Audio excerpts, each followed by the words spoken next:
to an interesting chapter in the Abbott and Costello filmography.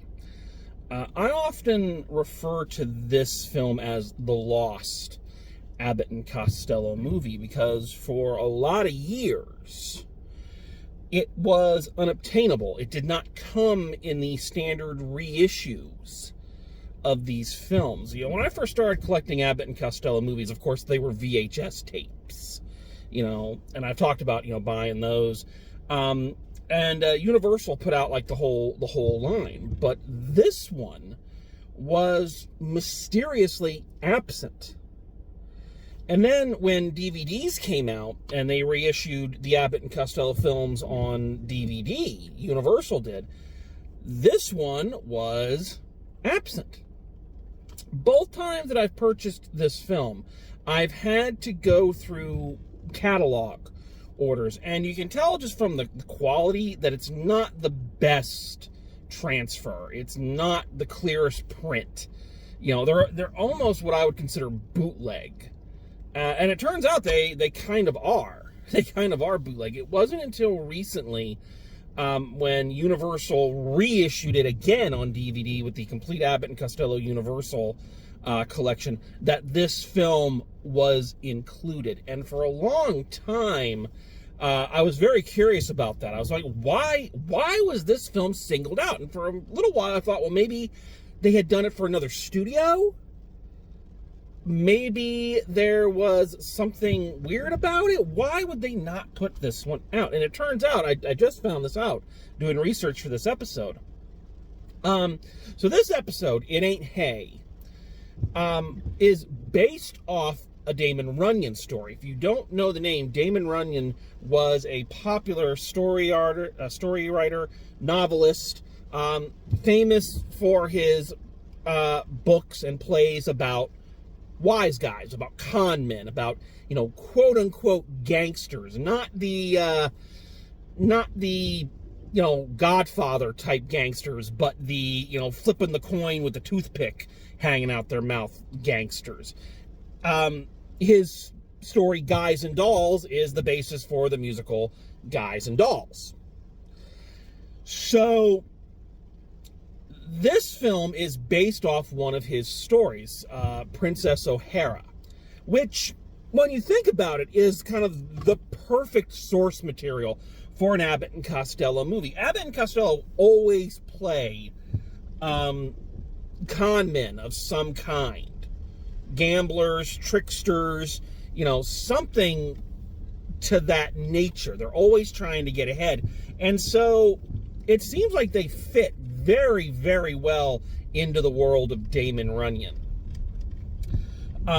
So anyway, it's because of a dispute with the executors of Damon Runyon's estate, this film was not included with the rest of the Abbott and Costello filmography from Universal upon those previous releases. So there you go. Again, this was something that I was very curious about, why this film had always been removed. And because it had, this is one of their films that I am the least familiar with. I've only seen it a couple of times. It's not on the rewatch list the way a lot of these other ones we've been talking about have been. And I hope that with the release in that box set, it was getting some more audience, because this is not a bad picture. It's a very different feeling Abbott and Costello picture. And I'm not quite sure how to describe why. Because the Abbott and Costello pictures have, they've always been B pictures for the most part. Like I said, filmed very quickly, basic sets. These weren't the big budget films, though you're going to see that they're starting to get a little bit more money behind them as they go. But there was still a quality, I think, because of all the different places that they popped up. There was this feeling of grandness because of all the different locations they could film. Rio Rita in Texas, supposedly. Dude ranches, expensive dude ranches, army bases with boogie-woogie bands and whatnot. This feels a little bit more like a movie version of what would be the Abbott and Costello TV show. It's much more grounded. Lou and Bud are much more kind of grounded in this community. It's not just an Abbott and Costello picture. Obviously, their names are on the top of the title, but it feels like it's much more of a community that they belong to. Usually, again, in their films, Bud and Lou are loners. They're vagabonds. They're kind of on the outside of society and on the outside of everything. They kind of meet friends as they go, but very rarely are they kind of accepted members of the community. But again, this is part of the Damon Runyon influence, because that ensemble is very important to his work. Here, it feels like Abbott and Costello are part of a family, which is a very, very different feel for one of their pictures. And it gives it a much more homey feeling when you watch it. So what's the story of this one? Well, let's talk about the title first. So the title, It Ain't Hay, was kind of a late addition. The original title to this was Hold Your Horses was the original title. And they changed it.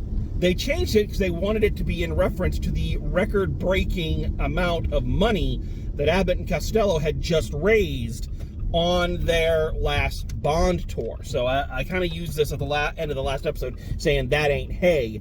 That was a popular expression at the time, saying that ain't nothing. That's no small, sum of money. And so it was kind of in reference to that. Another fun little bit, just before filming this picture, after they finished their tour, Abbott adopted his son, Bud Abbott Jr., saying that this is my reward from Uncle Sam. I just thought that's children are going to be very heavily influenced in this movie. They are going to be heavy influences on this movie. I believe in its history and its making. So there's a little bit about the title and the history of the film. So what's the story about? Long story short, again, Abbott and Costello belong to a very close-knit community somewhere in New York. Lou accidentally kills... That's an upbeat way to start, isn't it? Lou accidentally kills this beloved horse that was owned by... I don't know what you call them, a horse cart, the guy, the hansom cab drivers. He accidentally kills this horse owned by this beloved hansom cab driver named King O'Hara and his little daughter, Princess. Lou, overcome with guilt by this, sets out to buy them a new horse. He's going to get them a new horse. So he tries a couple ways of getting money to buy a horse, and eventually he and Bud get it in their heads to go steal a horse. They accidentally steal, the prize racehorse. They don't call it Seabiscuit, but it's basically supposed to be Seabiscuit. And shenanigans ensue all over the place. So this film is a big excuse for the boys to use a lot of their horse-themed material, and they had a lot of horse-themed material. It's kind of weird. One of their famous, of course, is they're going to feed the horse his fodder, and Lou thinks it means his father, and they say, well, he's a mutter, and how can he be a mutter? That kind of thing. They use that one a lot. They're going to use it again, and I think The Noose Hangs High is one of their later pictures. I will say this, another great thing about Abbott and Costello movies for me is they were responsible for a lot of kind of spontaneous education. Sometimes I would have to go look up what some of these things meant. I didn't know anything about horse racing, so figuring out what fodder, I knew that fodder meant the food, but I didn't know exactly, and I didn't know what a mutter was, so I had to kind of look that kind of stuff up. So, I learned things. There's another bit where they're trying to bet on horse races, and they go to kind of a back parlor of these very Damon Runyon-y characters who are going to try to con them out of their money by putting on fake horse races over the announcing things. They're off, the race is over, you lose. It's a good bit, but it's one of those bits that I think was better on their radio show. They did a very similar episode on their radio show where Lou buys a horse and they do this whole bit. And I don't know, it's much more of a verbal routine than it is a physical one. So putting physicality to the verbal routine is a little difficult. It doesn't quite pack the same punch, you know? It's still good. Please don't misunderstand. It's still a really funny bit, and, you know, anything where Lou is just being exasperated and things are just piling up, kind of like the, the Alexander 2222 number.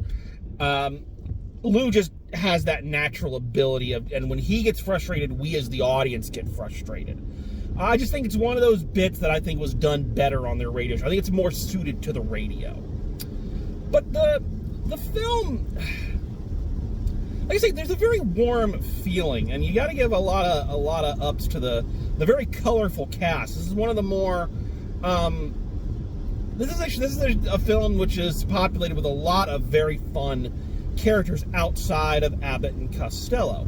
You have the typical boy-girl, which is Grace McDonald and Lettington Noble this time. Good kids, bland. Lettington Noble as this private in the Army who apparently is a friend of Bud and Lou and apparently shares an apartment with them, has the B plot, and I should actually downgrade that to the C or D plot. There's like this running plot of him needing to put on a show for his Army base, and he keeps bringing it up every time he's on screen, and nobody cares. Because it's like, you know, at one point in the movie, Bud and Lou are accused of stealing a priceless racehorse, and they're trying to figure out how to get it back without getting caught. He's like, oh, and worst of all, I don't have any numbers lined up for the show. It's like, dude, that is not the primary concern right now. Especially when you consider that two things. One, that the show at the end of the movie is just an excuse to have a big musical number at the end of the movie, which, okay, fine and dandy. But the show that he puts on just stars everybody from the neighborhood.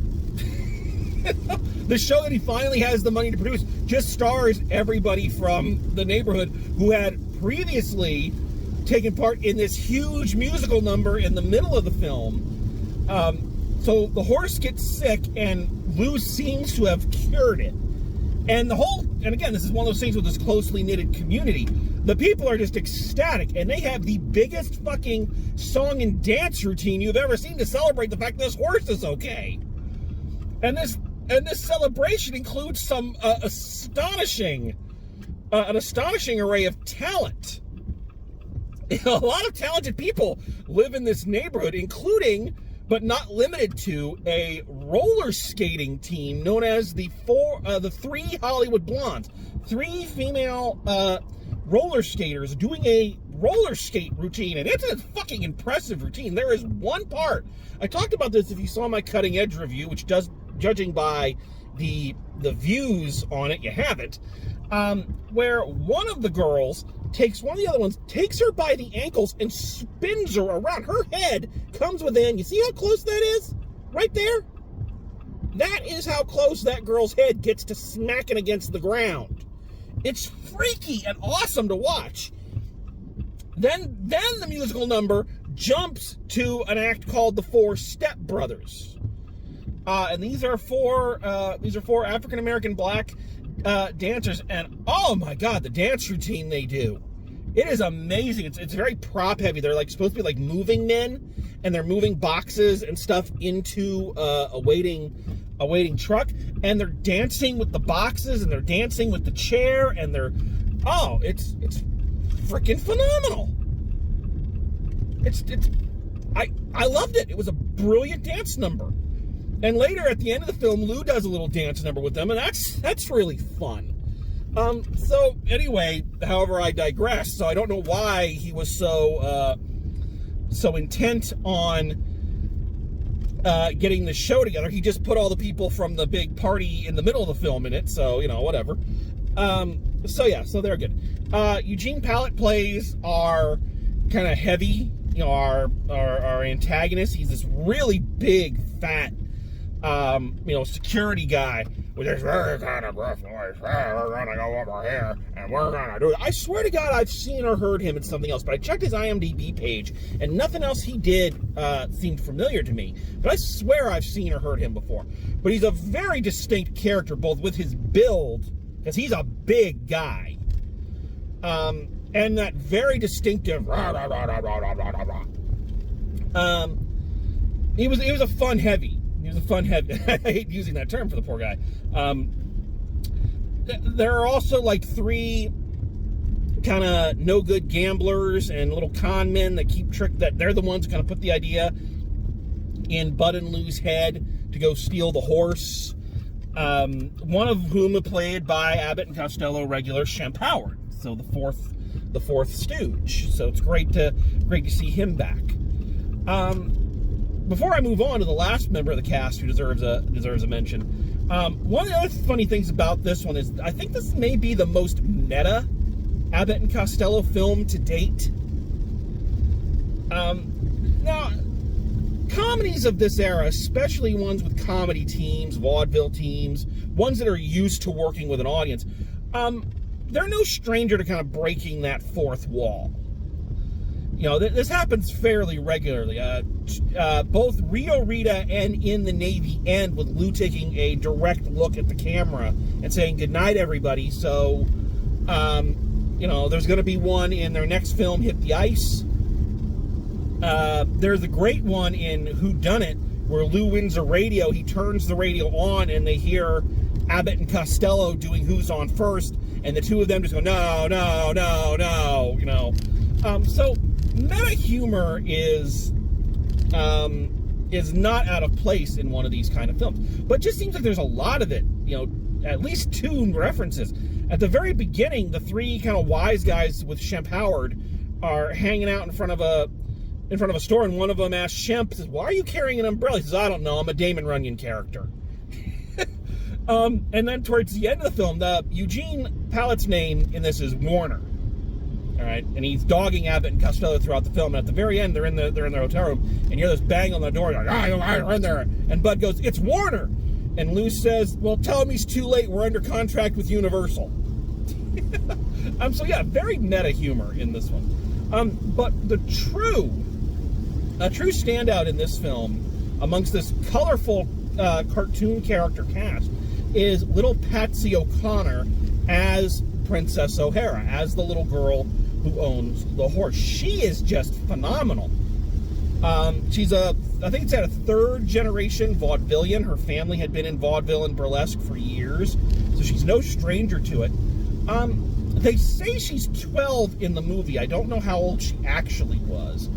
But she was a very good performer, and she had a remarkable singing voice. I'm assuming it's her singing voice. It's not out of place for some of these characters to be dubbed back in the day, but I assume that it was her, and if it was, man, it was very Judy Garland-esque, a very deep register for a little girl, which kind of makes me wonder why, you know, she wasn't in more. Again, I checked her IMDb page. She did a few things after this, but not an extensive career. You'd think that Universal would snatch someone like that up, someone who could basically be their Judy Garland, and really, you know, in a way, thank goodness they didn't, so that she didn't end up kind of in that same state that Judy did. But she said a beautiful singing voice, and like I say, very deep. As I said, children are going to play in heavy to this film in both the text of it, the subtext, and kind of what's going on back. We talked about Bud adopting his son. This is one of the first times when Abbott and Costello have a child to work off of. And watching Lou Costello act with a kid, I'm reminded of another heavy-set comedian, the great John Candy. I love John Candy. I love John Candy so much. I love John Candy movies, and I just love him as a human being. And one of the things I love about John Candy as a human being is any movie where he is interacting with a child, any movie where he has interaction with a young person, this can be anything from a small child to a teenager, there is just something in that chemistry that works. Maybe it's because you could tell that John Candy was just such a lovable, warm-hearted guy, that he was like a big teddy bear. But that just translates. The kids seem very at ease with him, and he with them. And you can tell actors who aren't having a natural bond with a child actor. You can just see it. But John Candy always had a very natural bond. And as I watched Lou Costello, I realized it's the same with him. Lou Costello, and by all accounts, he loved kids.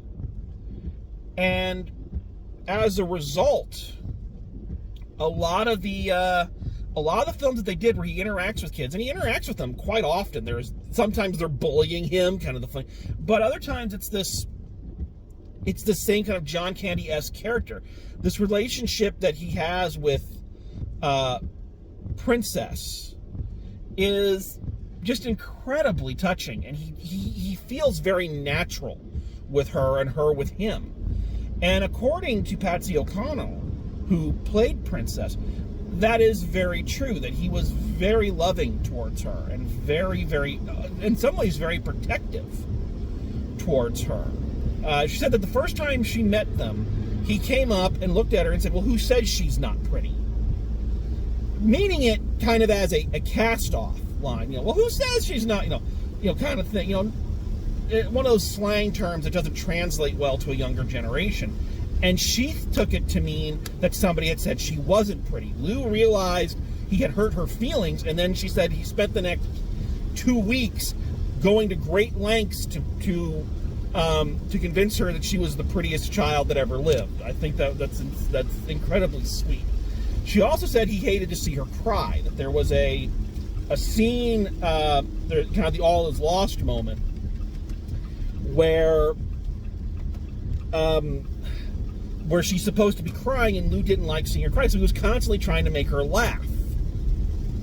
So and she said they had to use so much of the stuff to get tears out of the eyes on her because she kept laughing, and they kept having to do the scene over again until the director finally said, damn it, Lou, she's supposed to be crying. I like stories like that. Stories of Lou Costello,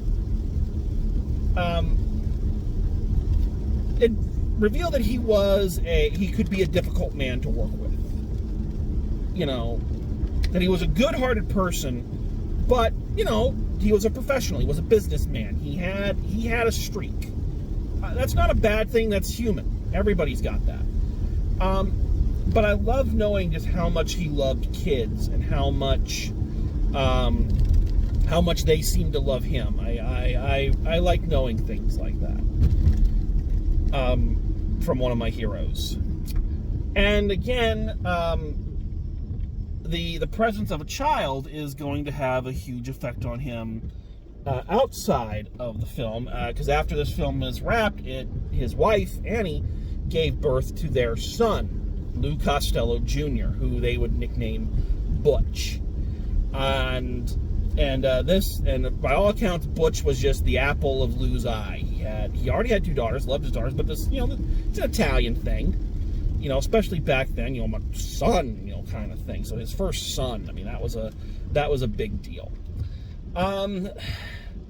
So It Ain't Hay did not get very good reviews, and as I've said, it's kind of been pushed to the side of the Abbott and Costello filmography. Even now that it is included in a set, I think that because it for so long it was kind of this anomaly picture, I still don't think it is as well known as some of their other work, and I think it deserves to be. It's a much different feeling Abbott and Costello film, and does some fun new things with their talents.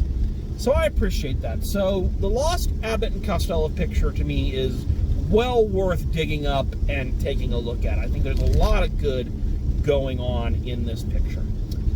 But again, it still made money, but the reviews are starting to trend downward.